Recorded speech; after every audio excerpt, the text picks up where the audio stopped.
High, আমি রীতাশ্রী মণ্ডল, বারাসাত থেকে এসেছি ডক্টর নাগমণির কাছে। আমি গেল সপ্তাহে সানডেতে বেস ইমপ্লিমেন্ট করিয়েছি। খুব ভালো। আমি এসেছিলাম ওনাকে দেখাতে। আমার বেস্ট খুবই কম ছিল এবং ছোট ছিল। তো আমি ওনাকে দেখিয়েছি, উনি আমাকে বেস্ট সিলিকন ইমপ্ল্যান্টের সাজেশন দিয়েছে। তাই ওনার থেকে করিয়েছি 410 সিসি এবং এখন ভালো আছি, সুস্থ আছি। আমি এসেছি আবার আজকে চেক আপে। দেখি ডক্টর কি বলে।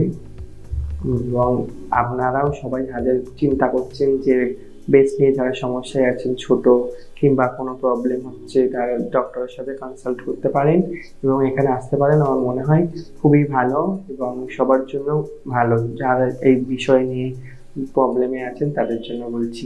সমস্ত ট্রান্সজেন্ডার, ফিমেল সবার জন্যই ভালো হচ্ছে।